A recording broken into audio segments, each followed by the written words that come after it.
It's Ask Lee Wednesday again. All right, and if you're not sure what Ask Lee Wednesday is, and you're new here, well, if you're new here, you have to hit the subscribe button and the notification bell. And if you hit the like button as well, it helps with the algorithm, all that stuff. But if you don't know what Ask Lee Wednesday is, it's ask me a question in the comments to one of these Ask Lee videos, and I will answer them the following week or the coming weeks.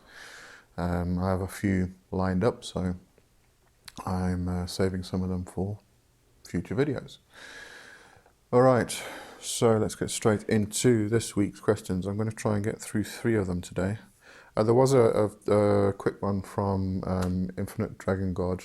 He previously asked about demon being a title or not. I answered that one. There was a follow-up question: if demon is a title, is angel also a title? And I said yes. It's usually considered, angel is usually just considered to be messenger.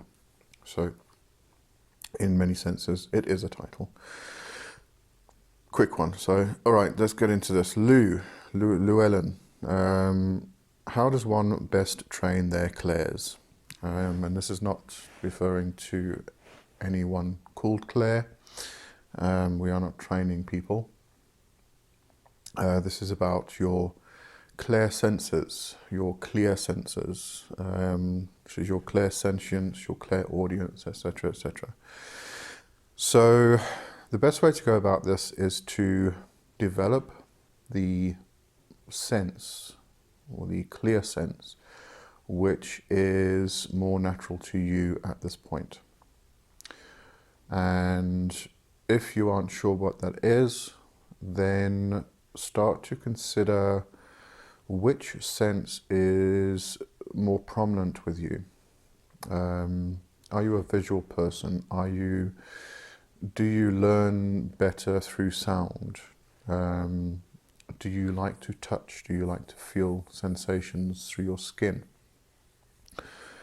So try and figure out which is your most prominent sense, and that's probably the clair sense that is more prominent in you, more natural, and you can develop that. Now, the best way to go about this is just to do everything generally, I'd say. There are specific exercises you could do to develop each one individually, but what I would suggest is, right at the beginning anyway, is to work on what people call your third eye. So when we talk about opening the third eye or getting the sight, the second sight, and seeing and things like this, we're talking about interacting with the unseen world. The problem here is we talk about the third eye, and with the eyes we see things visually. We talk about sight, and therefore we think that it's all about seeing things visually.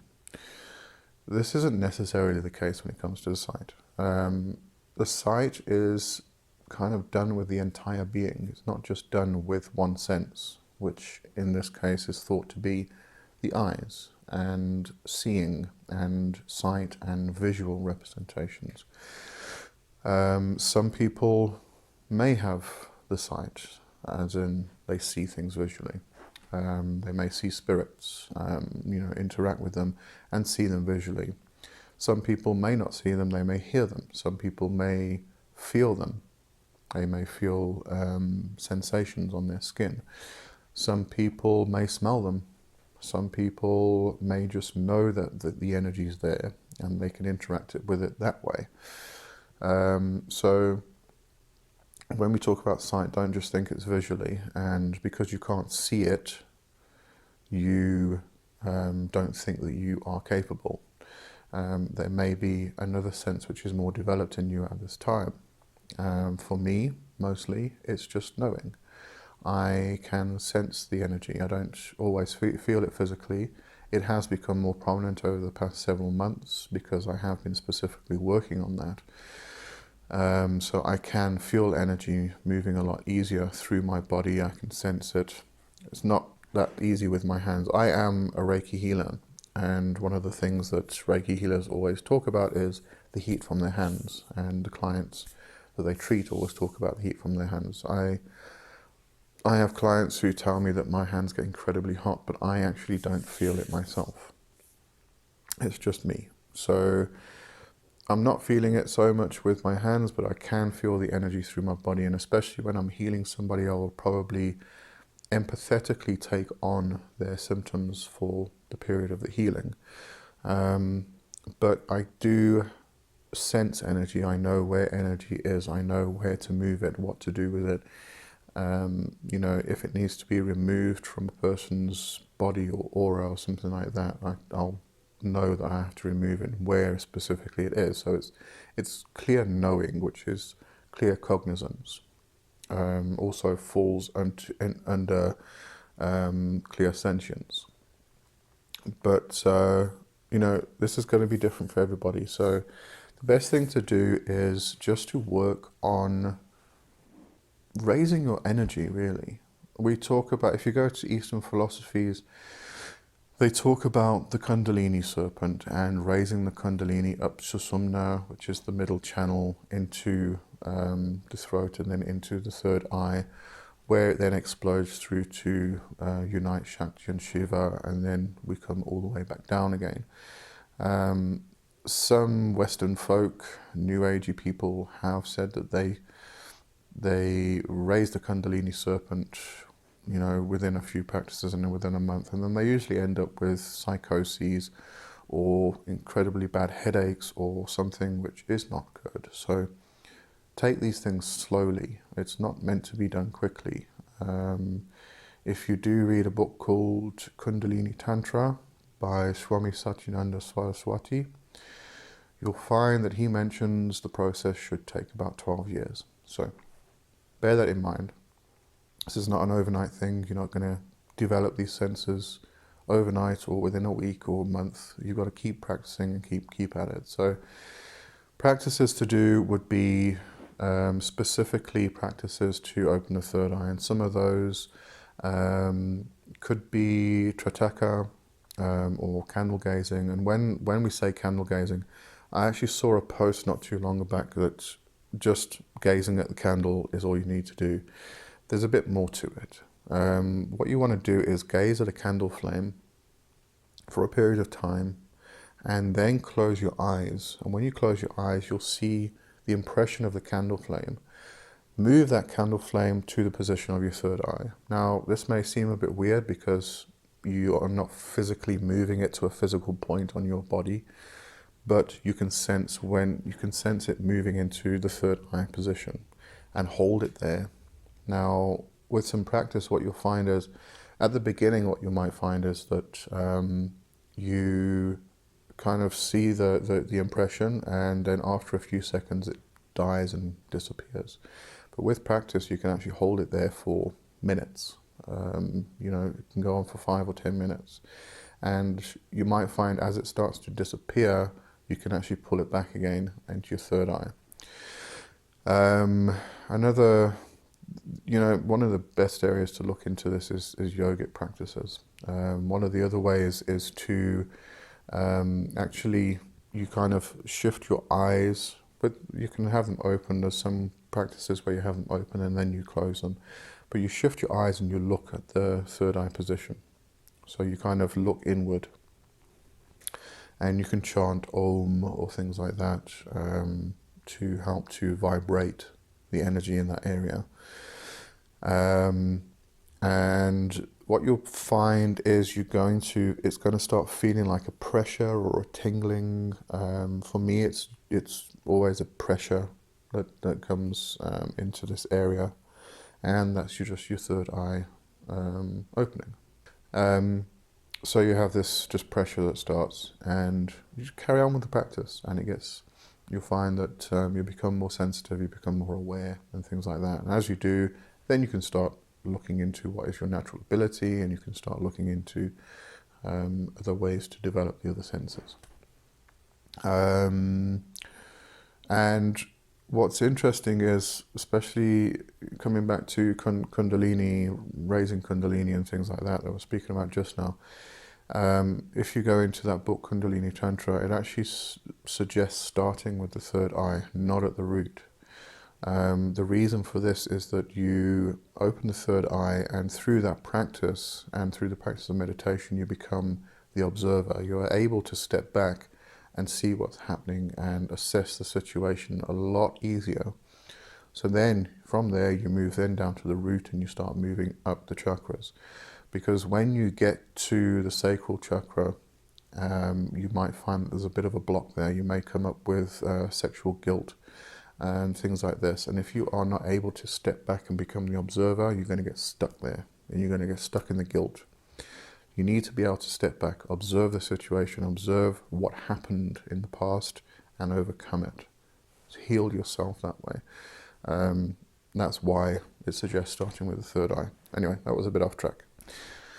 All right, I think I'm only going to do 2 questions today. That was a bit longer than I expected.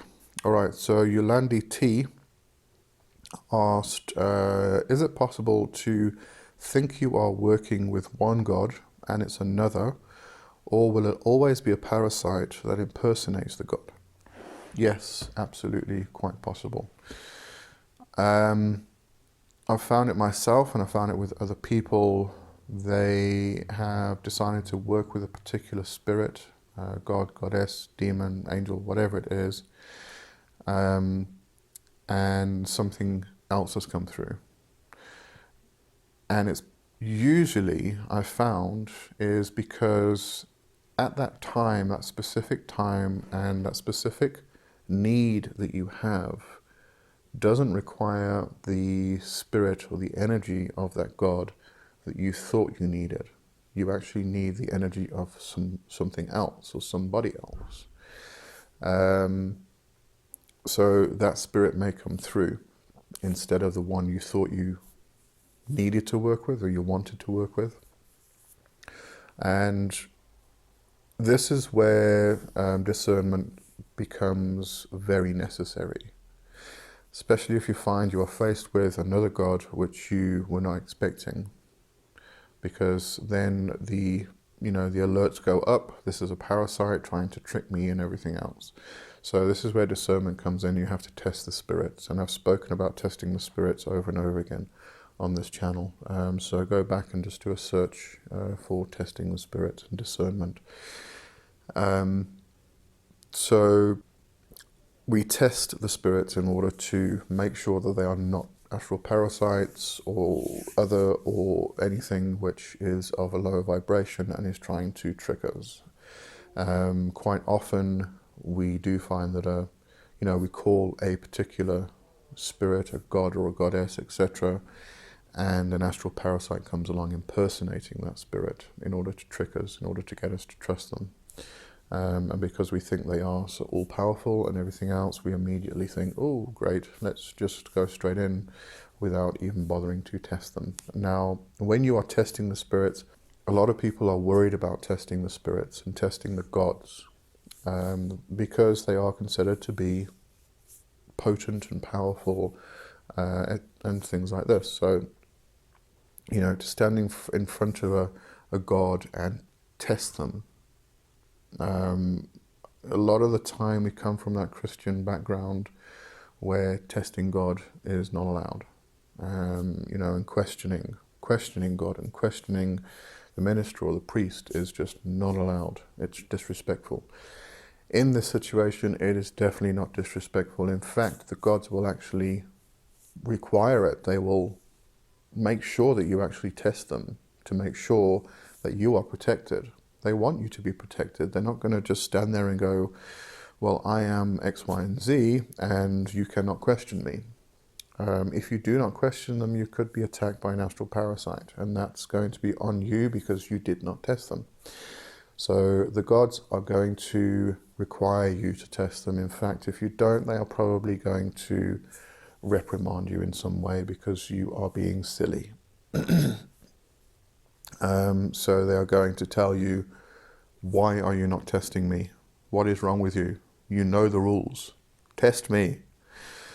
And when you test them, if they are still standing, they are definitely the god. If you test them and they cannot stand anymore, they disappear, then they were a parasite, and then you know.